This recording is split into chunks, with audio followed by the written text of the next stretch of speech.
Summary of Rich Dad, Poor Dad by Robert T. Kiyosaki. Does money ever make you nervous? Do you ever find yourself feeling as though you're not equipped to deal with your own personal finances? Perhaps you have a mountain of credit card debt. Or maybe you're so afraid of getting into debt that you've never opened a credit card at all, even though you really need to build credit. No matter what your particular problem is, discomfort with your personal finances can create a host of crippling limitations. The author observes that our mindset is the first and most significant of these limitations. That's because we often set ourselves up for failure by telling ourselves things like, "I'm not smart enough to manage money," or "That's just too confusing, I can't figure it out." The author observes that our experience with financial education is often at the core of these insecurities. And sadly, the financial education that most people receive is woefully inadequate.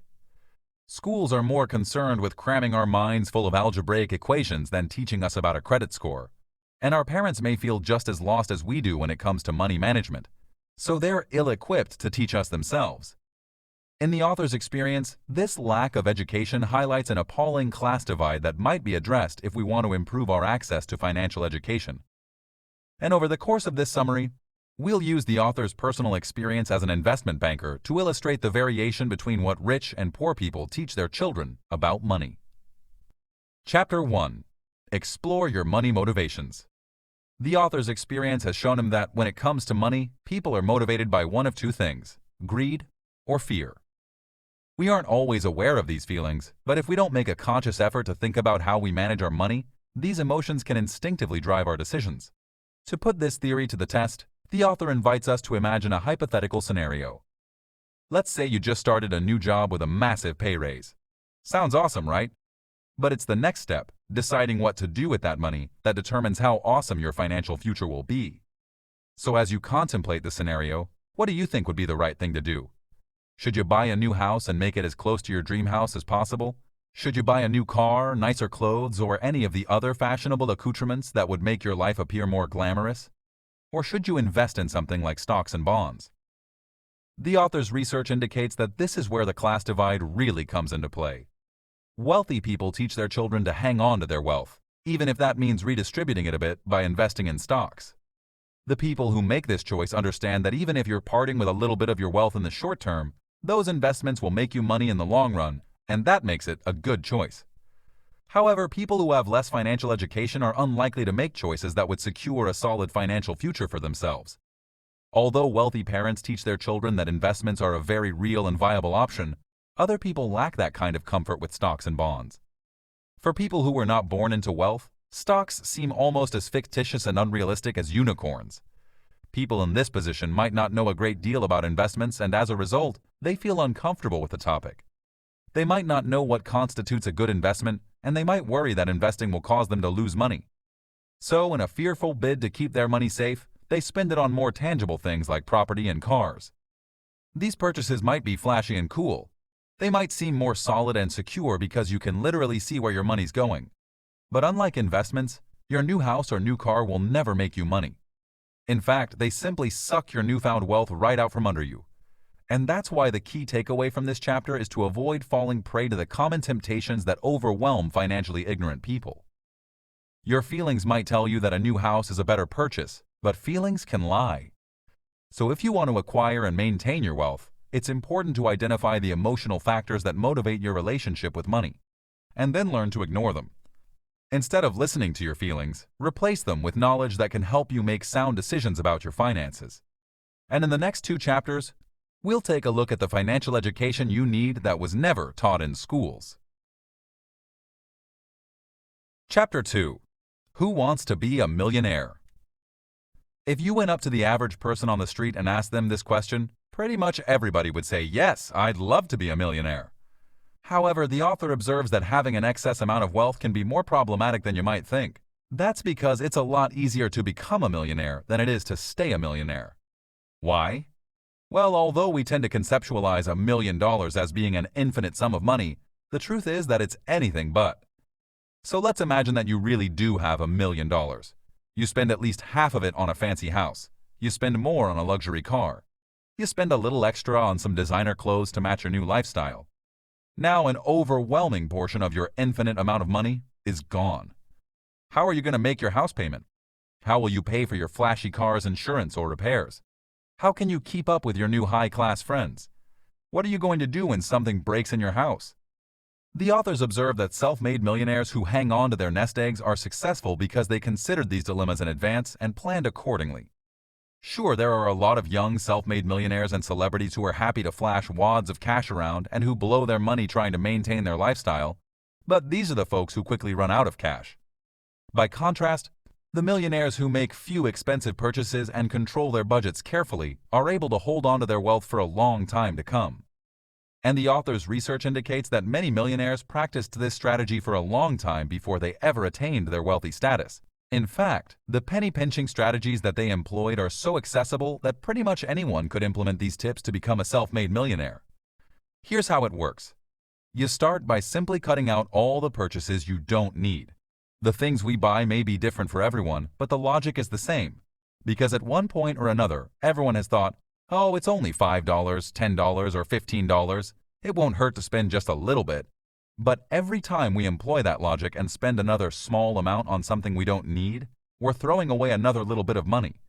And if we repeat this process multiple times every month, we've thrown away hundreds of dollars before we ever even realize it. But what would happen if we held on to those little chunks of money every time instead? What would happen if we saved them and put them aside? By carefully saving over time, the authors affirm that it's easy to put aside enough money to become a self-made millionaire. In fact, contrary to popular opinion, you don't need to make 7 figures to begin with. You don't even need a substantial salary. You can cultivate a fortune of your very own simply by setting a goal, sticking to a budget, and saving money every month. Chapter 3. How to make smart investments. In the previous chapter, we examined the financial success strategies of your average self-made millionaire. But even though saving money over time is crucial to financial success, the reality is that it's not how your average millionaire made their money. Instead, most wealthy people amass their fortunes by investing in stocks. And because this is a topic that many people aren't familiar with, we're going to devote this chapter to learning about stocks and investments. We'll start off with a bit of terminology first by learning the difference between an asset and a liability. An asset is an investment that will help you make more money, like holding shares in a company such as Apple or Google. A liability, on the other hand, is an investment that will cost you money, like a flashy Maserati that you probably can't afford. Similarly, a house is often thought of as an asset, but it's actually a big liability because you're constantly pouring money into it. Whether that's because of the mortgage or because of repairs, renovations, and decor, owning your own home is more of a money pit than people assume.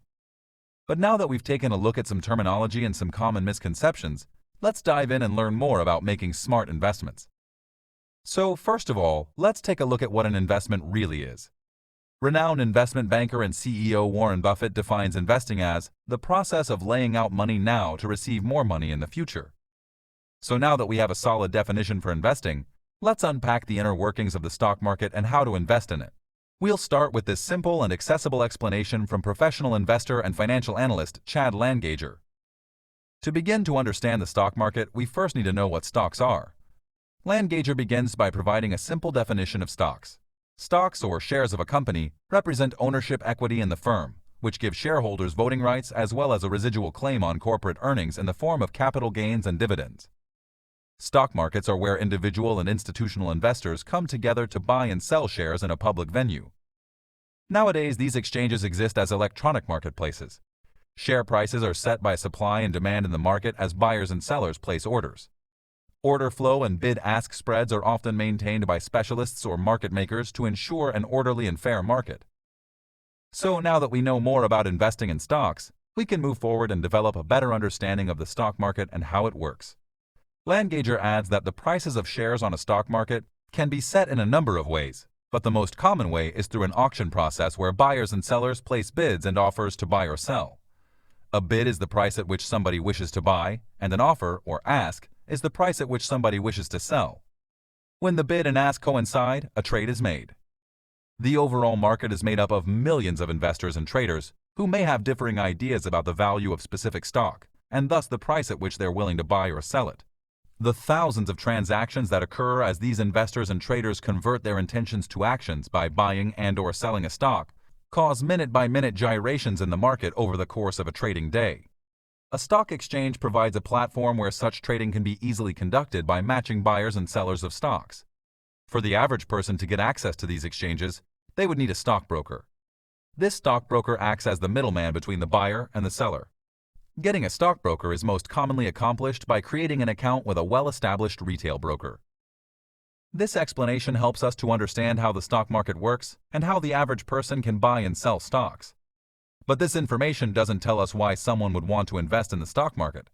If it's so complicated and unstable, why would anyone want to put their money into the stock market? The short answer is that when you make smart investments, you can make a lot of money. Landgager explains that numerous studies have shown that over long periods of time, stocks generate investment returns that are superior to those from every other asset class. Stock returns arise from capital gains and dividends. A capital gain occurs when you sell a stock at a higher price than the price at which you purchased it. A dividend is the share of profit that a company distributes to its shareholders. Dividends are an important component of stock returns. Since 1956, dividends have contributed nearly 1/3 of total equity return, while capital gains have contributed 2/3. While the allure of buying a stock similar to one of the fabled FANG quintet, Facebook, Apple Inc., their share abbreviation is AAPL if you're interested in buying stock in this company, Amazon.com Inc., AMZN, Netflix Inc., NFLX, and Google parent Alphabet Inc., GOOGL, at a very early stage is one of the more tantalizing prospects of stock investing. In reality, such home runs are few and far between. Investors who want to swing for the fences with the stocks in their portfolios should have a higher tolerance for risk. Such investors will be keen to generate most of their returns from capital gains rather than dividends. On the other hand, investors who are conservative and need the income from their portfolios may opt for stocks that have a long history of paying substantial dividends. This explanation helps us to understand the inner workings of the stock market. It also helps us to see why people invest in the stock market and why making smart investments is the key to building your own fortune. And lastly, we can see how a lack of financial knowledge can pose a significant barrier in a person's quest for making smart investments and building a personal fortune. Because insider knowledge about the stock market is common for many wealthy parents, they're able to pass this knowledge on to their children and encourage them to feel comfortable with the stock market. Therefore, the author asserts that everyone, regardless of their socioeconomic background, should possess this knowledge if they want to cultivate financial success. Final summary. The author's personal experience has shown him that the socioeconomic divide between rich and poor parents has created a disparity in financial education. Because wealthy parents are comfortable with the inner workings of the stock market and the logistics of wealth management, they pass this knowledge on to their children and give them the tools to build a healthy financial future. Children of poor parents lack this education and suffer as a result. So the author uses his experience to craft a roadmap to financial success by explaining the basics of the stock market, identifying the difference between an asset and a liability, and providing examples of smart investments. This has been a summary of Rich Dad, Poor Dad by Robert T. Kiyosaki.